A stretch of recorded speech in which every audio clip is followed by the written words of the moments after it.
How are we doing, everyone? And welcome to my latest video.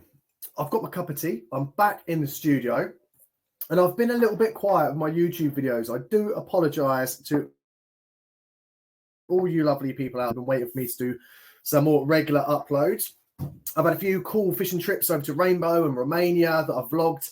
But to be honest with you, a bit unexpectedly, this year, 2024, I just fell in love with competition carp fishing again. I hadn't fished the British Championships for quite a number of years. For a lot of you know, I was involved with England setup for about 10 years, going around the world. I was the assistant manager of the England carp team. And then last year, I decided to quit doing that role with inside the carp team and sort of focus on my own fishing a little bit. And I came up with the idea of doing my challenge series, which I really enjoyed at the start of this. But then I sort of started getting a carp kit out and I bumped into Jamie Viney, and we just hit it off and decided to enter into the British Carp Championships. And it went really well. We got through the qualifiers, got through the semi-finals, got into the finals. We fished the Shield event. We got through to the finals of the Shield event, which is in March. And yeah, basically, I've just been sort of getting back into my competition fishing, and we've been doing rather well. So that's what I've been up to this summer and autumn, but we're into the winter period now. I bought myself a new fluffy microphone, and I thought it's about time that I do a few more vlogs, because I did one about what bite alarms I suggest you buy, or my personal opinion on bite alarms. It went down really well. Got loads of comments from people looking to buy bite alarms and thanking me for my advice and guidance. So I thought, why not do one about carp fishing reels for all you lovely people out there? So I've got my little streaming software back online. We're going to click on here and we're going to go to my first title, which is Carp Reels. Now, you may be thinking, why have I titled the first segment of this show Carp Reels? Well, it's because basically, let's have a little chat about what we consider to be a carp reel, because you can catch carp on any type of reel, yeah? I've caught carp on center pins. I've caught carp on closed face reels. You could probably catch a carp on a multiplier as well. But what we're talking about with carp reels is we're talking about dedicated reels that are good at casting, can hold sort of carp line in the 12 to 20 pound bracket, maybe braid, that balance up nicely on a carp rod. Now, that is very important, the balance and the feel of the rod and the reel. Now, as a lot of you will know, I use the South Coast Rods. It's my company, mine and Stuart's company. We brought to market what we consider to be the very best carp rods out there for the money. We've got the ST12s and the ST13s, and also the little shorties, the 10-footers that I use. And what's important with a carp reel is that it balances up with your rods and feels really nice in the hands for casting and playing the fish as well. Okay, so your rod and your reel has got to go together. Now, if you went and put a center pin onto a 13-foot carp rod, yeah, it would work, but it just wouldn't feel balanced. It wouldn't feel right. The same as a multiplier on there and stuff like that. You just wouldn't have the features on it that you need. So what we're looking for from a carp reel is something that's going to be durable, good drags, good spools, that's going to balance nicely on the rod. And it's going to do, it's going to basically sort of aid you in the catching of carp in a modern style, which is where you're going to cast it out, put it on the rod rest, put it on the bite alarm, and then get a run, come out your bivvy, lift up the rod, play the fish. All right. So that's what we're talking about when it comes to carp reels. I'm fully aware you can catch a carp on most types of reels. So let's get talking about carp reels, shall we? Next section. Boom. What are you going to use them for? Now, you may be saying, gee, pretty bloody obvious, isn't it? I'm going to be going fishing with them and catching carp. Yes, I know that. All right. I know that. However, what type of carp fishing are you going to be doing? Okay.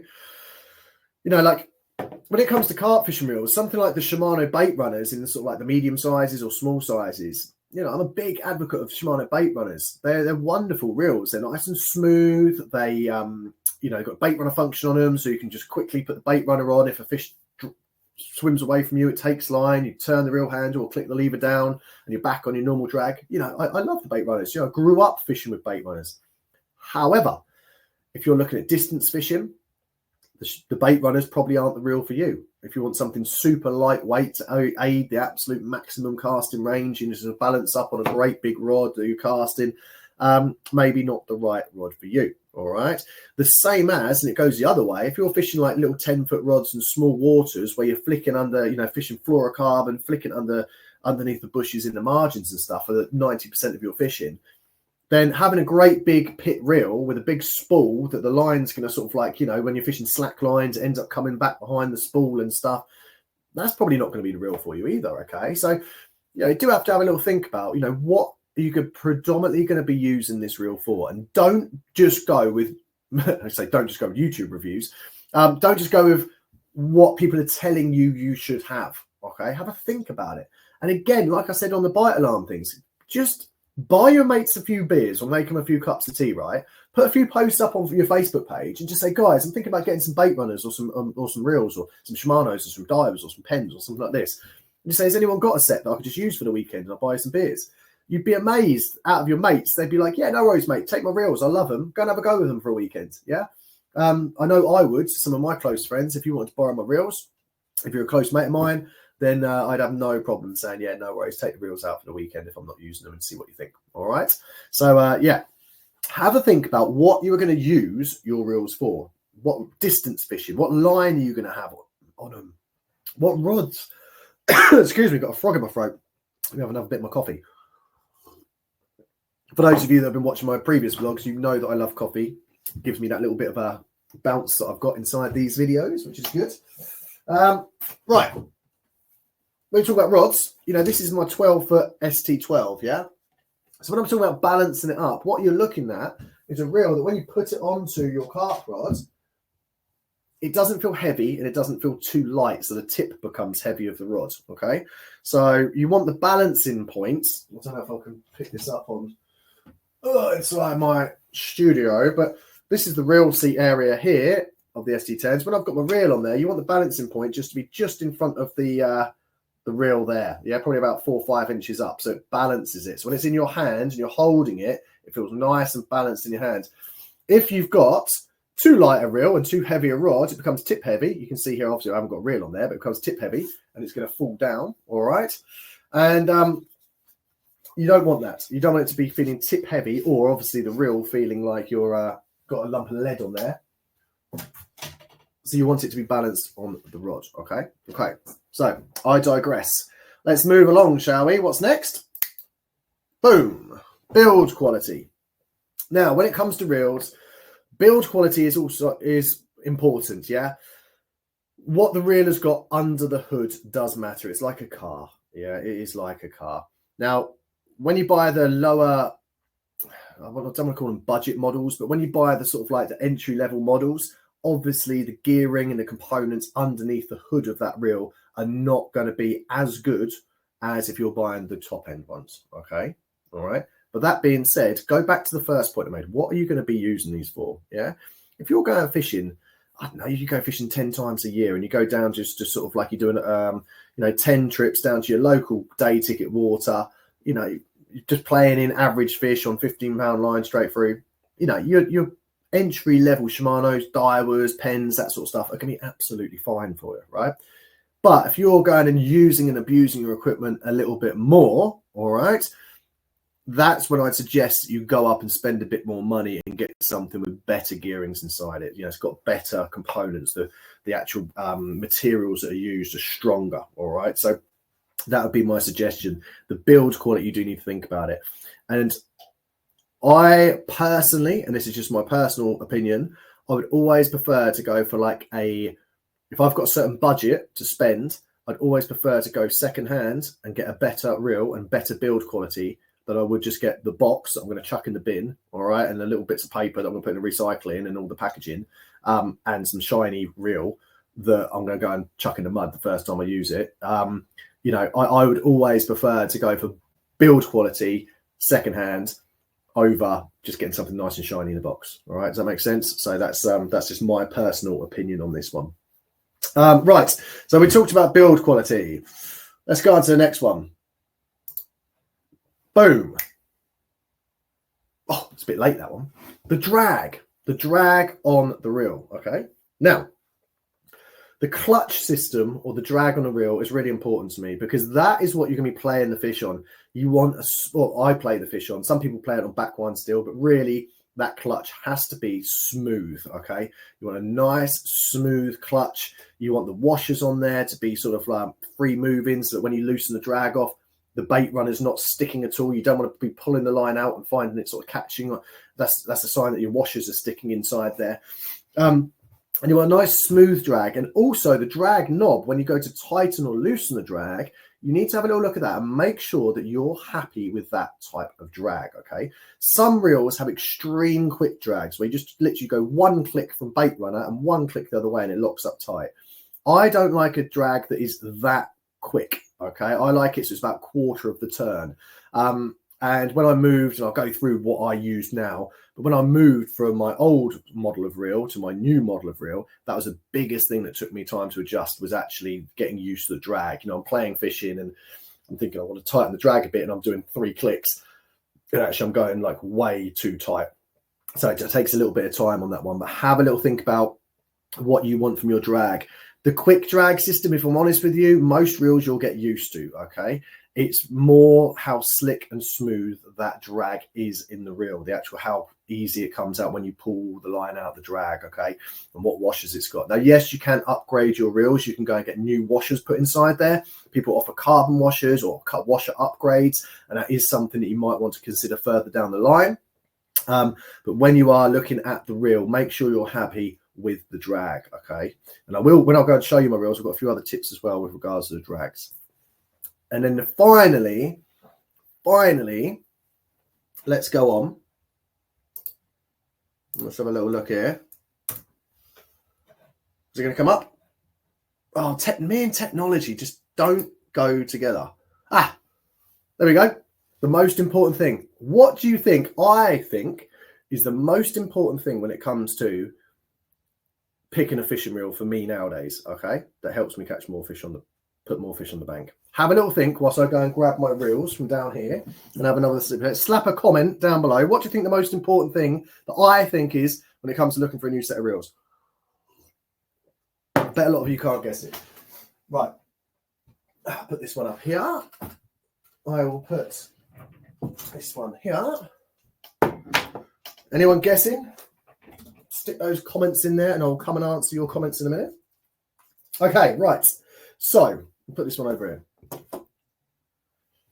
Whilst you're still trying to guess on that one, I'm going to go through what reels I used to use. Now, I was a massive fan, still am if I'm honest with you, massive fan and user of the old school Daiwa tournaments, okay?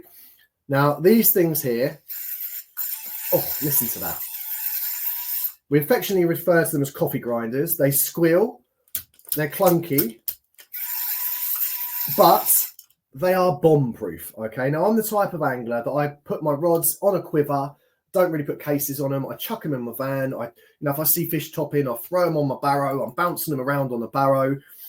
I used to do quite a lot of quick overnight fishing. And the Daiwa tournaments for probably 15 years, I had the 5,000 size tournaments, were absolutely bomb-proof. And I loved them, okay? Absolutely loved them. I've still got this one left, which is my 6,000 size one. And this I actually use for my field casting, tournament casting. And if you go to any of the tournament casting fields, most people will be using a 6,000 size Daiwa tournament with a tapered coned spool on the front of it here, okay? Now, you may be saying, well, if that's what you're using the field, G, why are you not fishing with this? And the reason I'm not is because the retrieve on these is absolutely shocking. It takes absolutely ages to wind one of these things in. Yeah, I don't know what the retrieve is, like a 1 to 4 or something ridiculous like that. And they're just no good for fishing. Great for casting with the cone spools, but for fishing, no good. The drag on them as well isn't particularly great, I don't think, on these 6,000s. But yeah, tournament casting, the 6,000s are wonderful, but for actual fishing, I find that retrieve is too slow. If I cast out and it goes left or right a little bit or doesn't quite hit the spot, and I'm fishing at range, it's an effort to crank it back in, fire it back out again. I want something that's smoother, quicker, better retrieve on it, yeah? But I do love these. And I use, those people that know me personally, you know that I use my Daiwa tournament 5,000s, which have actually got a quicker retrieve than the 6,000s for years and years and years. But what I've now gone on to, put that down here, is I've now gone on to these. These are the Shimano Power Arrows. And when I first moved from my Daiwa tournaments and the Power Arrows, it took me a long time to get used to them. I was actually going to sell these. I was like, now I'm going to go back to tournaments. But now I've got used to them, I absolutely love them. They've got a beautiful drag system on there. So it's quick, but not mega fast, you know, sort of like 3 or 4 clicks to go between free spool and sort of like fish fighting mode. And then if you give it a good crank around half a turn, it locks it up for casting. They're sturdy. You know, I've been very impressed with the build quality of these power arrows, very impressed. They are a very tough and sturdy Shimano reel. Nice retrieve, good line lay, very smooth. I'm very impressed with these. I'm more than happy. I've got 4 of these. They go on my competition rods. I distance fish with them. I fish close with them. You know, I really do enjoy these reels here. Now, you may be saying, okay, how come you switched from your Daiwa tournaments over to power arrows, G? And that comes on to an important thing to me nowadays. And that is, I don't know if anyone's guessed it, it's the spools, okay? It is the spools. For me, when I'm looking for reels, I need spare spools, and I need quite a lot of them, okay? Because when I'm fishing, I need to have the most amount of options that allow me to catch the fish or fish to my best ability, the most effective. So when I'm fishing, I need to have my distance spools with me with like 12-pound tapered Fox Exocet. I carry braid spools with me if I'm allowed to use braid on those venues. I like using braid if I can, get much better feel on the drops. I've got this line. This is the Catran line that when you put the blue head torch on, it glows and lights up sort of like fluorescent yellow. So I've got these on here for my match fishing and for my sort of like my spot fishing when I'm fishing 2 or 3 on a spot. I've also got spools that are spooled up with, I think it's 20-pound Exocet. So just sort of like some tough standard mono if I've got a fish, not if the places have got leader bands and I've got a fish straight through at a distance, I've got 20-pound Exocet for that as well. Got 4 different sets of line that I take out with me to the lake, and that has been a game changer because when I had my Daiwas, I loved them. You know, I loved my Daiwas, my 5,000 Ts, but when I sat down and looked at it, I was like, well, for me to buy an extra, remember I had 4 of them because we're a competition fish, you need to have like your 4 rods set up. So I had 4 rods, 4 reels. I needed to buy another 12 spools, yeah? And the spare spools for a Daiwa tournament off of places like Western, I think they're around about 75 quid a spool, all right? So you can do the math there, yeah? That's for an extra set of 4 spools, and I needed 3 sets of spare spools, yeah? So you're looking at, you know, what's that? That's 900 quid, isn't it? 900 quid in spools. Is that right? That baffles me as well. Let's have a think. Yeah, so I had my normal mono on there. I need my braids. That was 300 quid for the spare spools. I need some distance line on there as well. That's going to be another 300 quid. And if I want to get some another set of spare spools to put like heavy mono on or the fluoro mono on there, that's going to be another 300 quid. So that's 900 quid I would have had to spend buying spare spools. Now, I ended up picking these up off my friend Jack. They came with, I think they came with 4 spools for each of the reels. And they're pretty mints, these ones here. So they came with my biggest advice to you out there when you're looking to buy reels. Yes, look at the build quality. Make sure you get the right reel for you, the right size for you. But make sure as well that the spools, you've got spools that you know, like, yes, if you're only fishing the same venue and you're using Shimano bait runners and you're using fluorocarbon and that's the only place you're going to fish, by all means, crack on, you know, go and buy some Shimano bait runners with 1 spool. That's all you're going to need. But think about this, right? When you turn up and you turn up at a venue, if you've got a big crosswind that comes through or a wind in your face and that you're fishing at your maximum and then this wind blows up, if you are fishing 18-pound line, having the ability to drop down to a 12-pound tapered line to get onto the spot more accurately or to aid you to cast onto the fish that are showing at range, it's going to catch you more fish, right? The same as if you turn up at the venue, you haven't been there for a few months and it's like mega weedy, the weeds just bloom to the surface and you've got some real heavy like mono that you can put on there, it's going to catch you more fish, yeah? Rather than just having your standard sort of like 15-pound line that you've had on there, yeah? You're just able to swap those spools over. And also the thing as well is that it's the depth of the spools as well, how much line you can go on there. You know, like my braid spools that I've got for these reels come with reducers, the little caps on them. So my braid spools, I haven't got any reducers on them. So I've got about 450 meters of 40-pound braid. So when I go overseas and I'm fishing overseas, I've got spools for that as well. Yeah. So these reels come with the reducers so that if I wanted to fish thin line on them, I can do. I can put 300 meters of like 12-pound tapered line on there, but I can take the reducers off, and I can also put 500 meters of 15-pound line or something like that on there as well. Okay, so you've got options, and those options catch you more fish.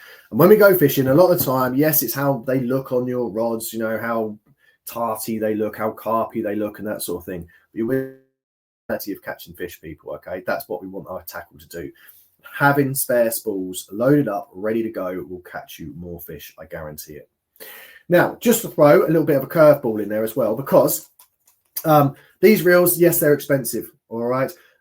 When I look at the very top end models, like the new Beziers and stuff, and the very, very high end models, I kind of look at them like an F1 race car. Yeah. Yes, they're ultra light. Yes, they're sort of like, top flight reels, but they don't really like being knocked or bashed around. The amount of people that I know that have got real Beziers and they're constantly having them back to be serviced. These are as close to what the Daiwa tournaments are with regards to reliability that I have found. Yeah, they're bomb-proof, these power arrows. Now, when it comes down to the Ultegras, you've got the Ultegra CI4s. I think they were, again, very good reels. I know people have had those. But when it comes to the entry-level models of these Shimanos, the XTDs, I think it was, I'm not the biggest fan. I think that under the hood, the components of those XTDs aren't actually anywhere near what these power arrows are, okay? So yeah, just remember, look at the build quality of what you're buying. When it comes down to build quality for the money that you're spending, even a second-hand set of power arrows or, your Tawnies are going to cost. However, these reels are absolutely bomb-proof, and I do actually rate them. And these are, yes, they don't look carpy at all, but these are Penn, and they're surf blasters. They're actually beach fishing fixable reels, yeah? Now, these are Penn surf blasters. You could probably pick yourself up a set of these Penn surf blasters for like, I don't know, like secondhand 40 quid a reel, something like that, 50 quid a reel. Pair of them for 80 quid, 100 quid. Now, I don't know if the camera's going to pick this up. H casters, and I have beat these to pieces, and they are still ultra smooth. They've got that long spool. It's actually a cone spool, very similar to what I've got on my tournament casting reels. And yeah, they're bomb-proof, these ones here. So they don't look carpy, but Penn I can recommend as a very, very good alternative to your sort of Shimanos and your Daiwas as a robust reel. These Penn are renowned for sort of like their sea fishing reels and stuff like that. They're what they're called, spin fishers and battles, and what's the other one I'm thinking of? I can't remember the name now. It eludes me, but you can literally dunk them underwater and use them underwater in the ocean, and they still work. A lot of people have them on their boats. So Penn, what's under the hood of a Penn is actually very, very good for the money that you get. So that is an option. If you're on a low budget, you're starting out, you want a real robust reel, have a little look at the Penns. I'd probably go for a Penn over a low-end budget version of the Shimanos or the Daiwas, if I'm perfectly honest with you. But there you go. So hopefully that has been of interest to you. I hope it has. That's why I sit here and do these vlogs of my evening. If you enjoyed it, please do put a comment below. Remember, do subscribe to my channel. Do slap a like to this video. I am going to do more little product reviews like this. I'm also going to get out of the bank and do some fishing this winter. I'm getting into my fly fishing, my lure fishing, all sorts of fishing. I'm going to get out on the beach again. So I'm going to get out and do a few more of these vlogs. Hopefully you're going to you're looking forward to me doing a few of those. Do drop us a comment, because I apologize for being sort of like out of the YouTube in this summer. But yeah, let me know in the comments below what type of video you'd like, what you'd like me to get out and do. If you enjoy these product videos, if you want me to go and do some more sort of like technical rig stuff, if you want me to talk about some of my fishing adventures, just let me know what you want. I will put it out there for you, my lovely subscribers. And do remember to subscribe, like this video, and I'll catch up with you on the next episode of Fishing with G.